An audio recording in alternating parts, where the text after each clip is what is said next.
My focus has not been on the business community and the elites. And I am tempted to borrow a quote from Karl Marx here. There's a famous quote that the state is the executive committee of the bourgeoisie.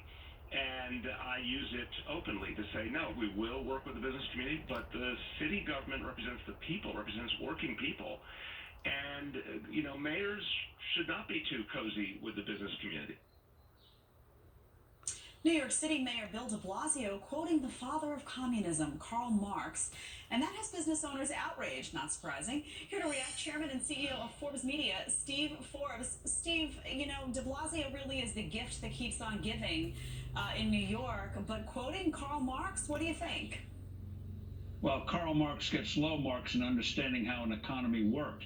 And de Blasio is an example of it. He forgets what happened in the 1970s when they bashed the business community, raised taxes. You had hundreds of thousands of people leaving the city. Crime went up, and New York went bust. Had to go through a financial control board. And so what he should understand is if you want to help people working, people wanting to get a chance ahead, you create the environment where those people can have a chance to get jobs. And that means don't destroy the business community, create an environment, and they will do the job.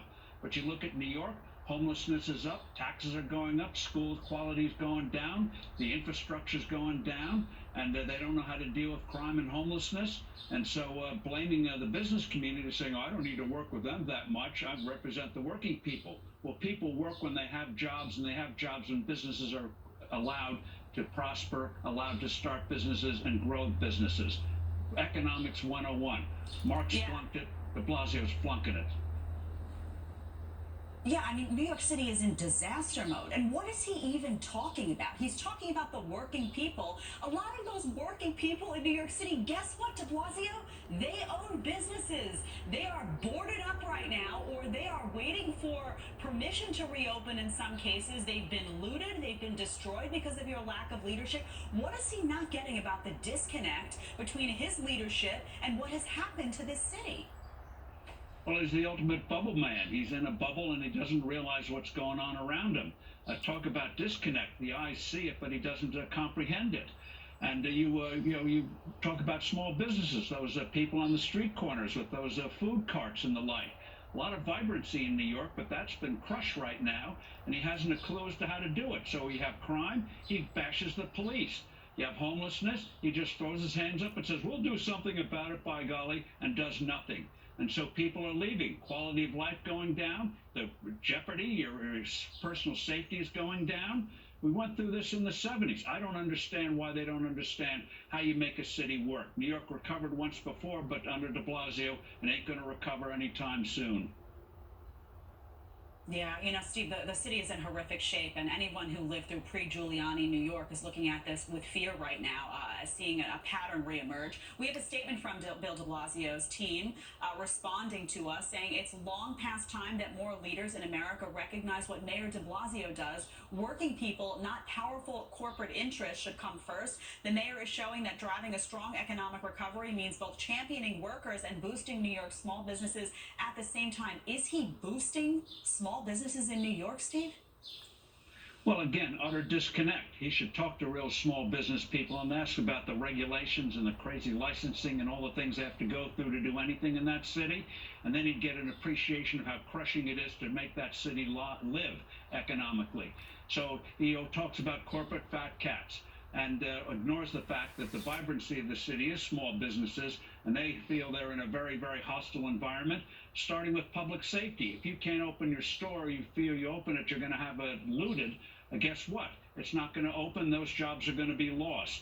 So instead of prattling about working people, these people like de Blasio, they always talk about, oh, we're the champion of the small people, the working people, blah, blah, blah. Yet they end up harming the most those with the least and cut off opportunity for those who want to get ahead. And that's why people won't come to New York in the future under that kind of leadership, because they see no opportunity there.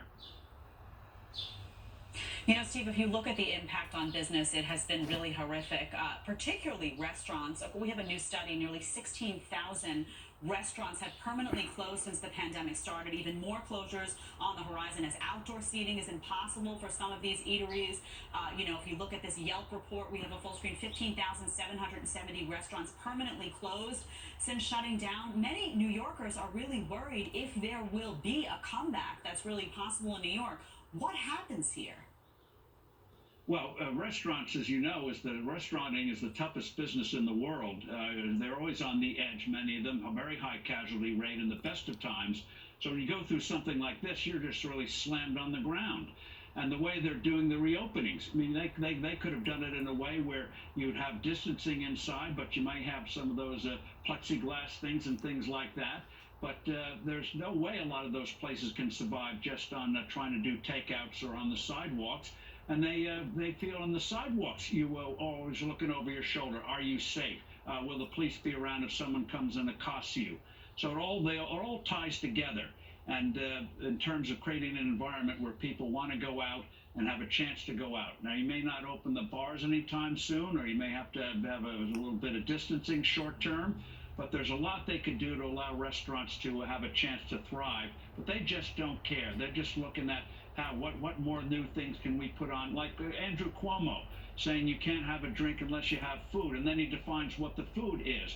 Go online and you see some very humorous reactions to that.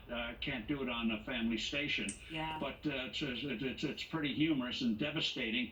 Get these nannies and these I was going to use a strong word, out of the way.